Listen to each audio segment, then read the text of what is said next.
Geoff, when did you get into broadcasting and why?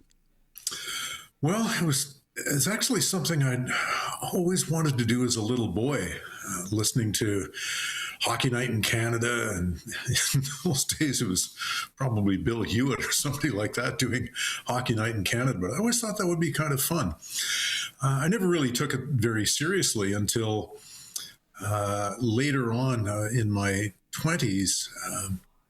Some friends of mine were doing volunteer work at the radio station at Carleton University, which is a very good campus community radio station, which is still in operation. They've just gone through 50 years for that operation. And I started to dip my toe in that water and got more and more involved in it. And after doing that for a couple of years, realized that perhaps I could maybe make a living doing it. And I was really fortunate to get hired on as a junior guy at the heritage station in my hometown of Ottawa, which was CFRA at the time. And I was working with local legends, guys who'd owned this city for decades. And so I was mentored by some of the really big name people in Ottawa. And it was a dominant radio station. We just owned the whole city. And so I gained an appreciation for working with good people. And then in 1984, the man who'd hired me, a great sportsman named Ernie Calcutt, died suddenly, and he was replaced by a guy who had done Saskatchewan play-by-play, a guy named John Badham. And a lot of older time listeners might remember John as a play-by-play voice of the Riders at one time. And John was one of those guys who liked to see his young people get ahead. And he gave me an opportunity to be his color man on Ottawa Roughrider broadcasts, and I wasn't even remotely qualified to do that. But after, about this time in 1986, came into the newsroom one day and he said to me, "I hear Saskatchewan's looking for a play-by-play guy, and I'll try to help you get the job if you want." This is an extraordinary gesture of generosity on John's part to try to further my career. I would not even have known that the job was available had John not brought it to my attention.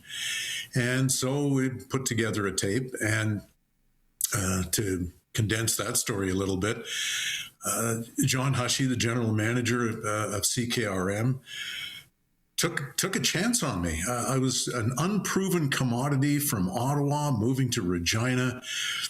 Didn't know anything about the West, really. As a guy who grew up in Ottawa, and you get a very distinct sense of what it means to be a Canadian growing up in Ottawa. But I got a whole different feeling and a whole completely different sense of what it means to be a Canadian when I moved to the prairies. And it just opened me up in ways that I never might have imagined. And I owe the late John Badham for my career, because I would never have known about the job at CKRM had John not brought it to my attention and helped me get the job. And John Hushey took a flyer on this kid from the East, again, an unproven commodity. I'd never done play-by-play. I'd done some color, and I had some years of experience in the business, and I'd covered some major events. But this was a gamble on his part. And I have John to thank for that. And moving to Regina and getting to go to my first training camp in Saskatoon and getting to know the people in the province a little bit. And I credit, a huge amount of credit goes to my friend Willie Cole, who was my boss, my friend, my co-worker, and has been all of those three. He remains my friend to this day. One of the most wonderful guys you could ever meet in our industry or anywhere else. And Willie and Fred King showed me the importance. I already knew, but these guys really showed the importance of connecting to the community you live in, because Fred and Willie knew everybody in the province of Saskatchewan, it seemed, and it gave me some real insight.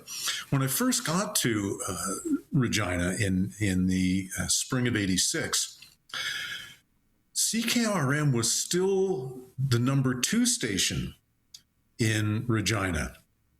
Old CKCK, the one-time powerhouse, was still, and they owned that 620 signal at the time, they were still the number 1 station. But gradually over the recent years, through the 80s, CKRM had been moving upwards in terms of audience share, and CKCK was losing audience share. And it began by accumulating sports properties with the Regina Rams, and then the Pats, and then CKRM got the Roughriders, and that's the biggest of the big, of course, in Saskatchewan. And in the fall of that year, I think it was, when the ratings came in and CKRM had become number one for the first time, there was huge celebration there. And of course, having been spoiled at CFRA and being the dominant number one station, I thought, well, of course we're going to be number one. Well, it's not that simple. And I came to appreciate just how hard the people at CKRM had worked to upgrade the talent level, to be in the community, to accumulate those sports properties and to deliver the goods with them, to deliver the country music that they were playing, to do the talk radio that they were doing. The hard work that went into that, I really came to appreciate that, and never took for granted ever after that I was working at a number one radio station. I always appreciated it and tried to, as best I could, be one of the stewards of that number one ranking. Now, just to back up just a little bit, how old were you when you started doing the Ottawa broadcasts, and did you travel with the team for the away games as well then? Yeah, I did. Yes, in '84 and '85. So I would have been 30, about 30, when I started traveling with the Roughriders, with the old Ottawa Roughriders, and I got to see some of the country that I would never otherwise have seen. I remember our first trip to Winnipeg, and John Badham and I were setting up our notes and preparing for the broadcast in our booth, and I looked at the booth next to me, and I thought, it's Kenny Plain. It's like my CFL player card had just come to life. There was Ken Plain there. I was in awe of the guy, and I got a chance to meet and become colleagues with some of the guys that who had been my boyhood heroes. Guys like Ken Plain and Russ Jackson and people like that, and then some of the amazing newspaper people and broadcasters around Canada. I mean, sitting in press boxes with the great writers like Jim Coleman and Trent Frayne and people like that. I mean, holy cow! I'm just how blessed was I?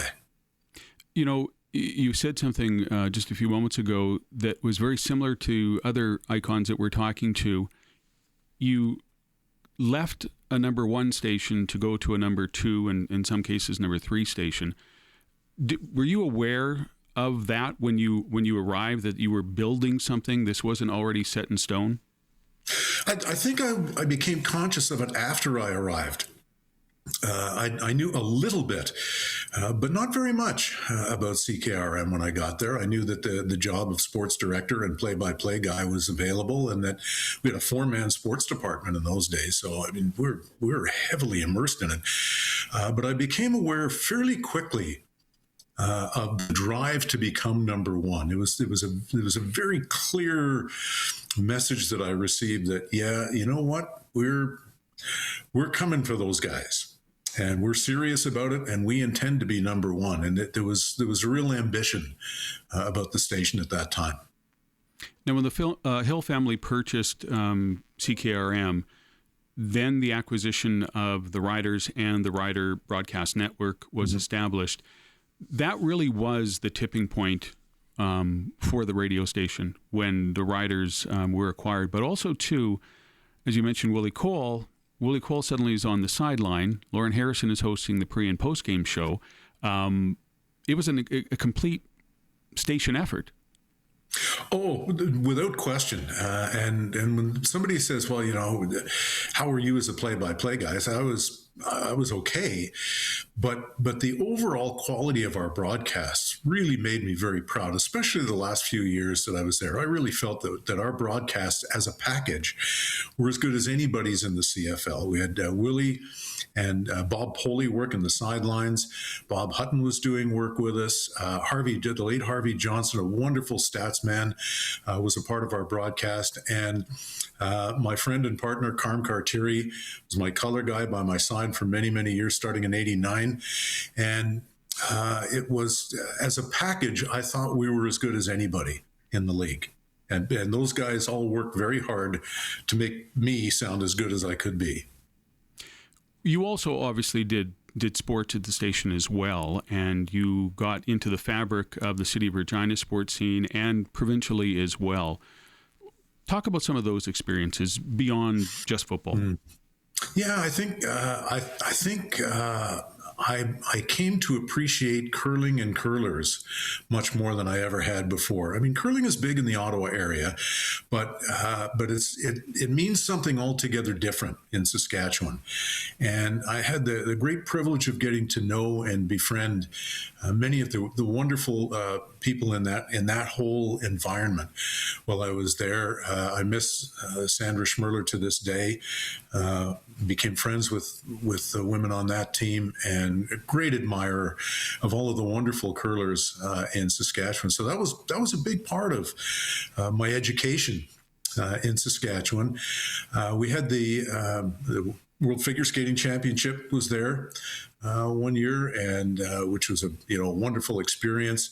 Getting to host some big events there, and Western Canada Summer Games events and that sort of thing. And during the off season, I had the chance to travel to a lot of the smaller towns in Saskatchewan and the sports dinners.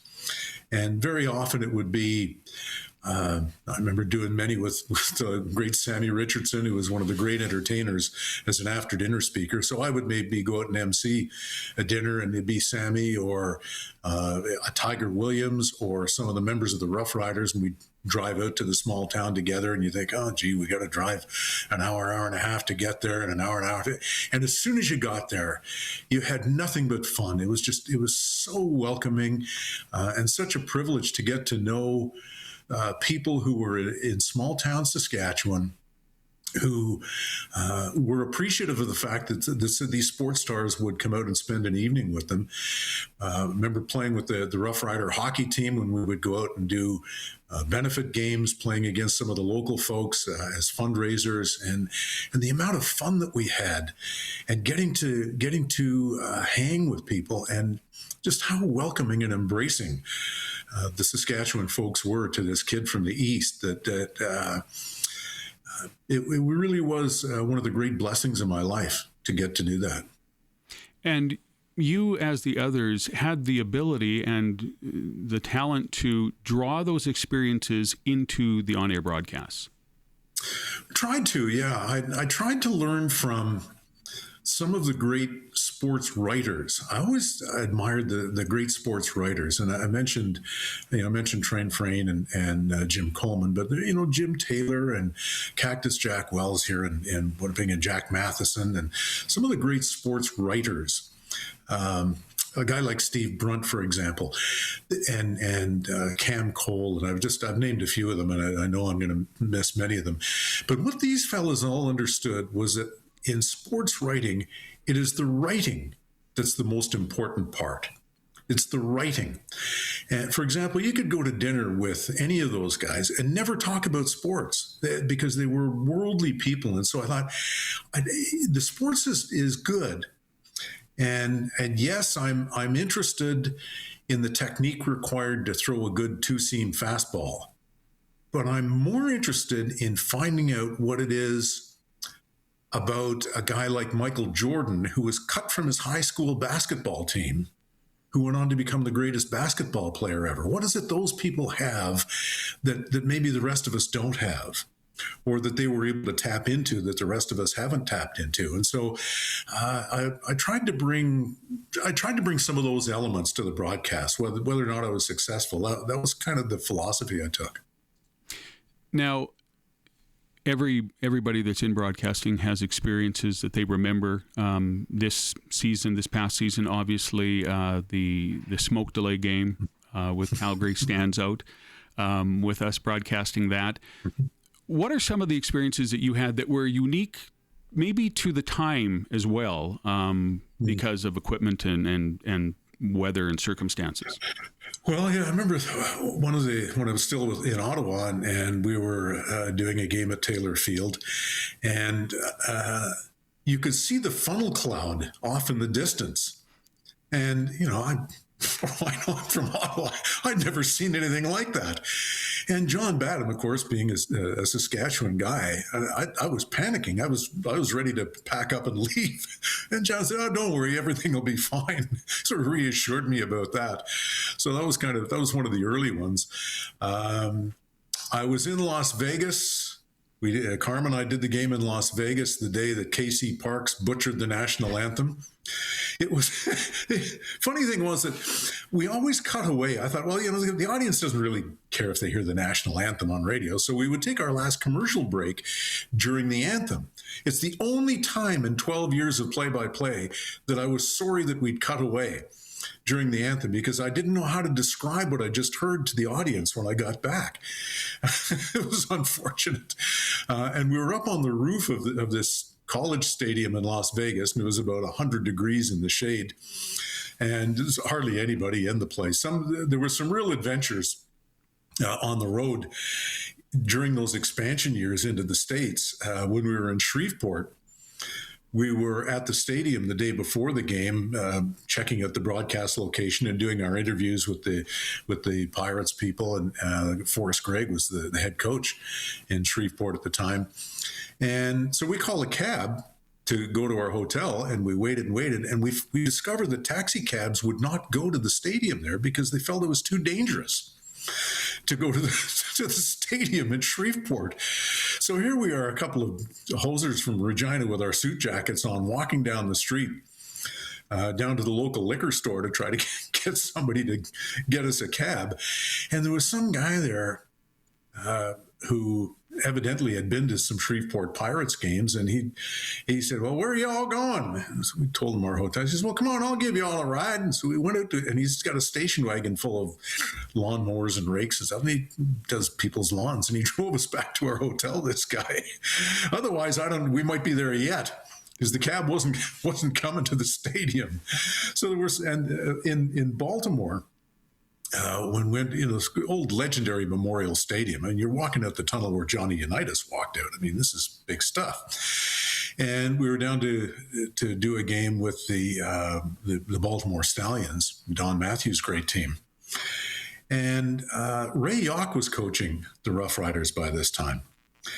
And we were setting up our stuff in the booth, Carm and I, and Carm looked down, and Ray is kind of pacing off the yardage. And Carm looked at the field and said, this doesn't look right. And so down he went, and I could see Ray and Carm kind of pacing off these yardage markers. And when Carm came back up to the booth, he said, "I don't think those yardage markers are 36 inches apart." And he figured that they were maybe 34 inches apart, because they had to squeeze the yardage in to get a CFL-sized field into Memorial Stadium. And so they had to cheat a little bit on the yardage markers. So Mike Pringle may have gotten a few extra yards out of the deal because of that. But that whole adventure, and my old friend and colleague Ed Willis wrote a terrific book about those expansion years and how close the whole league came to folding. It was really precarious for a few years there. But yeah, there were some real adventures. But in terms of the broadcasts themselves, I mean, I got to be there in '89. That was the highlight for sure. And to get to, and I didn't get to broadcast the Grey Cup game because we didn't have, in those days, we didn't have the rights to it. But I did get to do those two great playoff upsets in Calgary and in Edmonton. And the excitement that I had to try to contain myself. I was so caught up emotionally in that Edmonton game as the Riders were going to the Grey Cup. It was really, it was such a powerful emotional moment for me. It was terrific. And I remember during the season, these guys went through about a 4-game losing streak in the middle of the season. And I remember two players who are wonderful players and great guys, Eddie Lowe and Mike Anderson, had both said to me, "We're going to the Grey Cup this year." And I thought, okay, guys, whatever you say. But sure enough, this 9-9 team found itself in those playoff games. They got healthy and emerged. And in the Edmonton game, Tom Burgess came off the bench to replace an injured Kent Austin and guided the team to that victory. And on they went to the Grey Cup. And when they won the Grey Cup, it's difficult for somebody not from Saskatchewan to appreciate what it did for the province. That it was, these were not great economic times in Saskatchewan.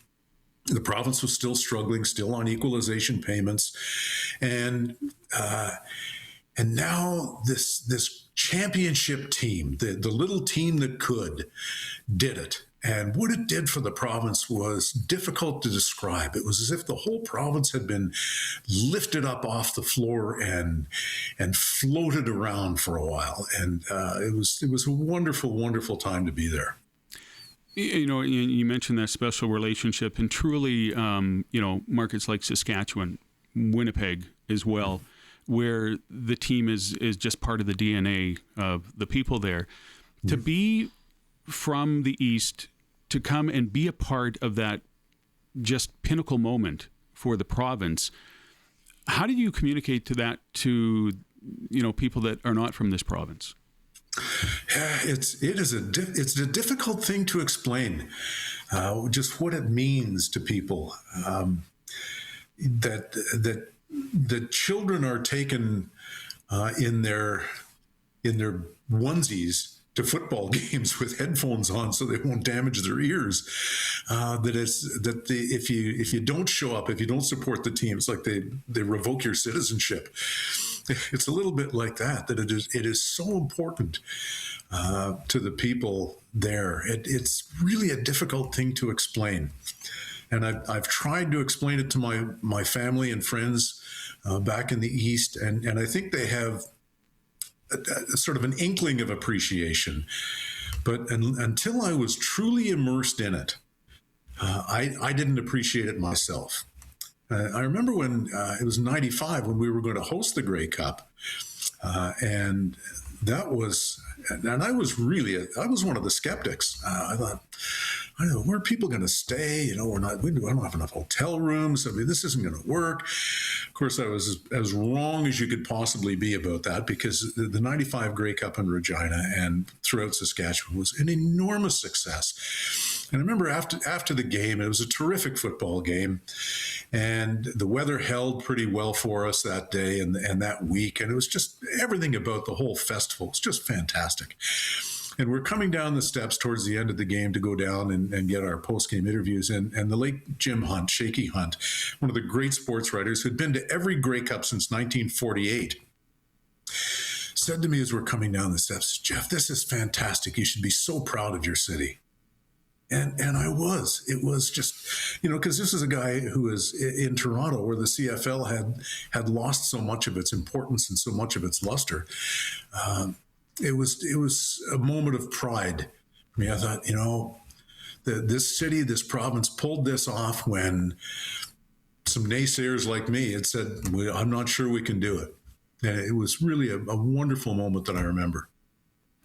Talk a little bit about Taylor Field. Of course, we have a new stadium now. Mosaic is a wonderful, wonderful facility, but it's kind of, you have to say that the old places, they have character of their own. How did you think of Taylor Field?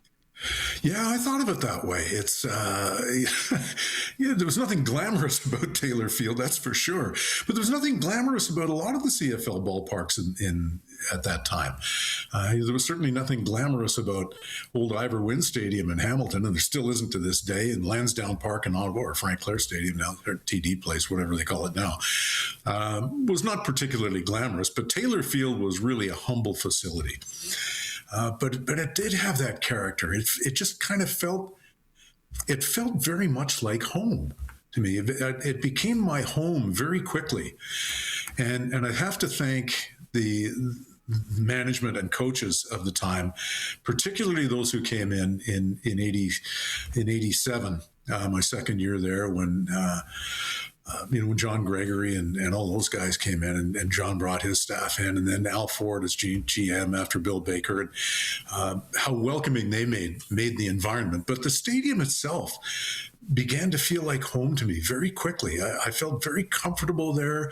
I used to go and and do running drills there and run up and down the stairs as part of my exercise routine, because it felt so comfortable to me. And then on Labor Day, with people sitting on the grass in the end zone, as we used to call it, Hemorrhoid Hill, and they would sell tickets for that. I mean, it was, where else in Canada would that have happened? The answer is nowhere. Nowhere else in Canada would people buy a ticket to see a pro football game and sit on the grass in the end zone. It's one of the remarkable things about Regina and Saskatchewan. Now, you mentioned running the stairs. To get to your broadcast booth, you had to go up a fair bit. Oh yeah, there was no elevator, that's for sure. So yeah, you scaled the stairs, and that was just kind of, or the ramp. You could do the ramps. And I remember the first time I was there with John Badham in Ottawa, and we were coming down the ramps, and they had already blocked off the exits to the ramps, and we had to bellow and find somebody from security to come and let us out of the place. But John didn't want to do the stairs. He did the ramps, and John was a heavy smoker, so he stopped 2 or 3 times on his way up to the booth, count the crowd, and then carry on. But yeah, we had to hike it up the stairs. It was good for us. Now, you mentioned a little bit about Willie Cole, working with him. You mentioned a little bit about Fred King. Another person who speaks very, very highly of you, actually says you're the best sports broadcaster that he's known, and that's Lauren Harrison. Talk a little bit about Lauren. Wow, Lauren, that's I'm so flattered to hear that from a guy like Lauren, because I have so much respect for him. Lauren was the conscience of our community when he was handling that talk show. Lauren was the guy. If you wanted to find out what was going on in Saskatchewan, if you wanted to have an opportunity to talk about the important issues of the day, that's where you went. He was the guy. And so, his knowledge was so extensive. He knew Canadian politics, but he knew Saskatchewan inside and out. He knew local politics. He knew the issues of the day. Was so well informed, and yeah, he had a hard edge about him for sure. There's no question about it. Those are the days of talk radio, when the talk radio host could be a little crusty and a little tough, but that's okay. I think that brought out the best in people, because here was a guy who showed up every day and gave you the best he had, and he demanded the same from his audience. If you're going to call in my show, you better give me the best you got, because that's what I'm giving you every day. And that was something I learned from Lauren, listening to him. We never discussed talk radio technique very much, but I learned from listening to him. Okay, this is what you do. Okay, you bring the best you got, and you demand that from your audience. And yeah, he was demanding. He was tough, and I had so much respect for him and his extensive knowledge. And he did for sure help my education as a broadcaster. He made me a better broadcaster just by being around him. Now, I'm not sure if you would have had an agriculture reporter in Ottawa, but you had one here at CKRM. Talk just a little bit as well. Talk a little bit about Jim Smalley. Just a lovely man. Just really, that's what I remember most about Jim. So he's just a lovely person. Quirky as all get out, but we've all got our quirks. But I love Jim. Never had a difficult moment with him. Always respected him, because this was a guy who, again, understood his job. He understood his market. Was well informed. Knowledgeable, super knowledgeable about the topics he was dealing with, and knew how to. And I guess what I learned from Jim was that he was talking about things that I didn't really know about. I mean, you grow up in Ottawa, yeah, there's farming around that, but it's not an ag community the way southern Saskatchewan is. And listening to Jim explain what could be very complex issues and kind of distill it down to something that was understandable. I always really appreciated about his skill in being able to do that he could make things easily understood to people who weren't experts in the area. And that's the mark of a really good broadcaster. But I guess what I remember most about Jim is just what a wonderful guy he is, just a lovely guy. And you also worked with Perry Nias, not so much obviously with the sports end of things, but you worked with him as well. Yeah, another beautiful man. I loved Perry. I remember we would talk about music because we both loved country music and both loved sports. We had many, many conversations. And Perry is what you call a pure radio guy. He's a guy who just gets radio.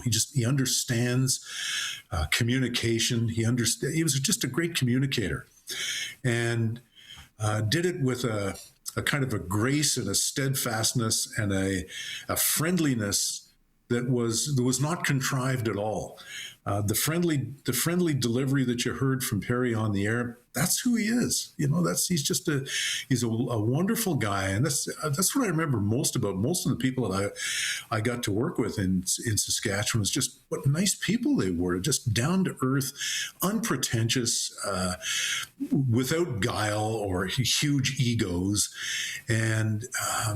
But Perry was, like I say, a pure radio guy. He understood the craft of communicating with an audience and how to make the people in that audience feel like he's just talking to me.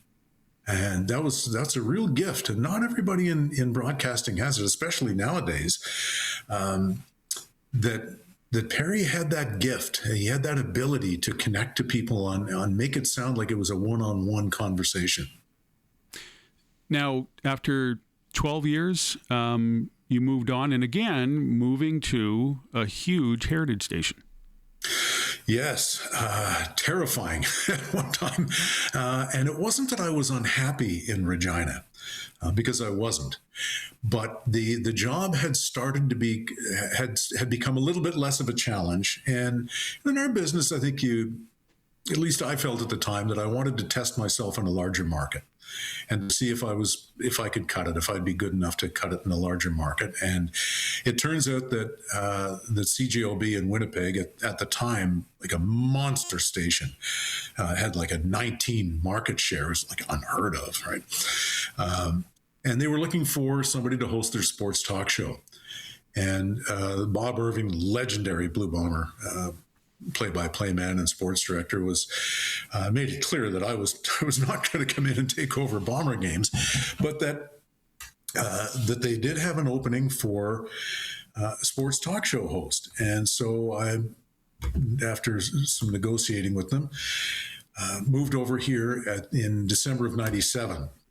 And I got here and I thought, this is another heritage station. And so, how blessed have I been to get to work with some of the best broadcasters in Canada at 3 number one stations. And, I get to Regina and there's Bob Irving and the legendary Peter Warren and just like a roster of high quality broadcasters. And this station owned Winnipeg at the time. And so, I'm not the franchise guy here, that's for sure. I never was a franchise guy, but I was good enough to work with good people. And I do take a measure of pride in that. And I thought, I got here and I looked around at the staff and I thought, I need to deliver the goods because I've just given up one of the best sports jobs in Western Canada to come here. I better not make a mess of this. So it forced me to work really hard. And I think that there was a similar attitude as at CKRM in that I felt a certain accountability to my colleagues. That if one of us said or did something that might have been less than standard or below our standards, that we all had to kind of answer for it. And so I wanted to make sure that my colleagues were proud of what I did, or that they didn't have to justify me to them. And I felt I think they were very similar at CKRM and CJOB, is that we kind of felt accountable to one another. And that was, I think maybe that was one of the secrets to success, that we inspired each other to do our best every day. Now, you went beyond sports as well at CJOB. I did. I wasn't I wasn't sick of doing sports, but I was starting to feel a desire to live in a bigger world. That after more than 20 years of doing sports, that the questions and answers had started to repeat themselves a little bit too often for me.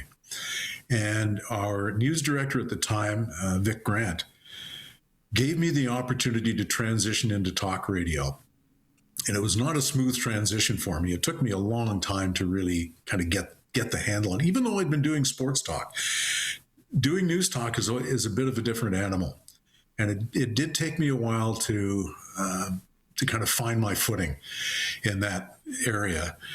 But I did spend the last about 20 years or so, well, more than, about 20 years or so of my career doing news talk, which I found really rewarding, just because and Vic said to me, you're not going to have time to miss sports. And he was right, because I had to immerse myself in so many different areas, whether it be politics or sociology or social issues, health issues, all of those sorts of things. Was able to immerse myself in a bit bigger world, and so I owe Vic Grant and CJOB a debt of gratitude for giving me an opportunity to kind of expand myself and to branch out and to do something a little bit different. I did miss sports for a while. I miss the people. Not so much doing the questions and the answers, but being around the players and the coaches and the administrators and the sports writers and broadcasters. That was the part I missed. Dave Thomas, the current voice of the Saskatchewan Roughriders on CKRM, said to me that you were one of his idols, listening to your broadcasts, and that he took so much on what you did. You did create the Rider Nation sound, if you will, on CKRM. Do you still get touched by that legacy that you left? I wasn't aware that was my legacy, to be honest with you. I had no idea that was the case. I tried to bring a kind of a vibe to the broadcast. I tried to make sure that we all did our best every week, but in terms of legacy, I wasn't even aware of that. It's very flattering to hear that. Most that leave a legacy aren't aware that they left it when they did it. What would you like to say to the people of Saskatchewan, to the CKRM listeners, about the 100th year? Oh, well, first of all, I want to say thank you. 100 years of a radio station, that's extraordinary. It's absolutely extraordinary. And I hope the people of Saskatchewan appreciate just how remarkable that is, that the people of Saskatchewan have supported CKRM for 100 years. It is just remarkable in Canadian broadcasting. I can tell you that a station that was just shy of 100 years old, CHML in Hamilton, was shut down a little over a year ago. It was just closed.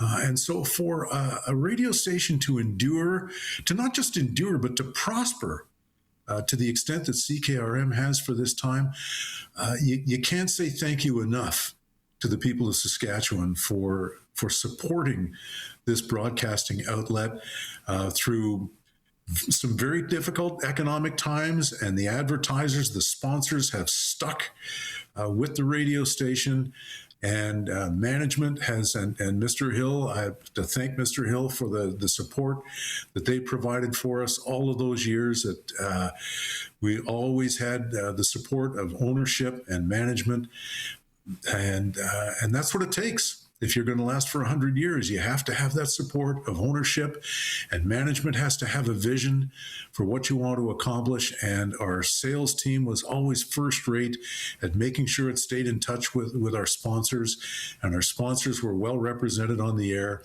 And we cared. We genuinely cared, and it was a kind of a symbiotic relationship. That it was one of the things that Lauren Harrison always reminded me, that you can't just take up space in a community, that you have to give back, and certainly we did our best to do that. But for the people of southern Saskatchewan to keep on supporting the radio station for 100 years, you just cannot say thank you enough.